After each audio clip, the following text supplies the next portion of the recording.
ಬಜಾರ್ನಲ್ಲಿ ದುಡ್ಡು ಕೊಟ್ಟು ಖರೀದಿ ಮಾಡ್ಕೊಂಡು ಬರ್ತೀರಲ್ಲ,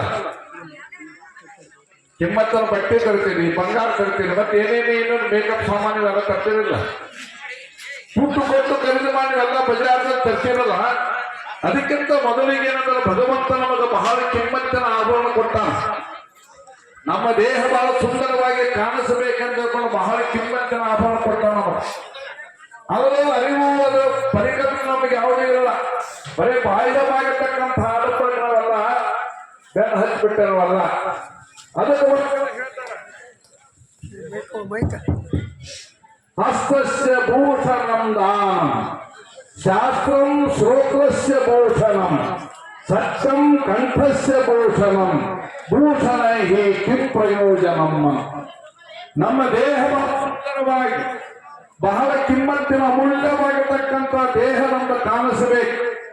ಈ ದೇಹಕ್ಕೆ ಬಹಳ ಕಿಮ್ಮತ್ತು ಬರಬೇಕಂದ್ರೆ ಮೊದಲಿಗೆ ಹೇಳ್ತಾರೆ ಅವರು, ನಮ್ಮ ಕೈ ಬಹಳ ಸುಂದರವಾಗಿ ಕಾಣಿಸಬೇಕು.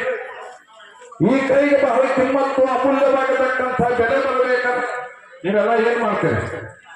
ನಮ್ಮೆಲ್ಲ ಯುವಕರು ಏನ್ ಮಾಡ್ತಾರೆ? ಪೂಜೆ ಹಾಕ್ತಾರ, ಕರಗ ಹಾಕ್ತಾರ, ಬೆಳಗುನ ದುಂಬಳ ಹಾಕ್ತಾರ. ನಮ್ಮ ತಾಯಿಯಂದ್ರು ನೀವು ಕೈ ಬಹಳ ಸುಂದರವಾಗಿ ಕಾಣಿಸಬೇಕಂದ್ರೆ ನೀವೆಲ್ಲ ಏನ್ ಮಾಡ್ತೀರಿ? ಕೈಗೆಲ್ಲ ಏನ್ ಹಾಕ್ತೀರಿ? ಬಳಿ ಹಾಕ್ತೀರಿ. ಮತ್ತೆ ಅದಕ್ಕಿಂತ ಚಂದ ಕಾಣಿಸಬೇಕಂದ್ರೆ ಕೈ ತುಂಬ ಏನ್ ಹಚ್ತೀರಿ? ಅದಕ್ಕಿಂತ ಚಂದ ಕಾಣಿಸಬೇಕಂದ್ರೆ ಇಷ್ಟುಂತ ಉಗುರು ಬಿಟ್ಟು ಅದಕ್ಕೆ ಬಣ್ಣ ಹಚ್ತೀರಿ. ಹೌದಲ್ಲ? ಸುಳ್ಳ ಕರಿಬೇಡ. ಇಷ್ಟ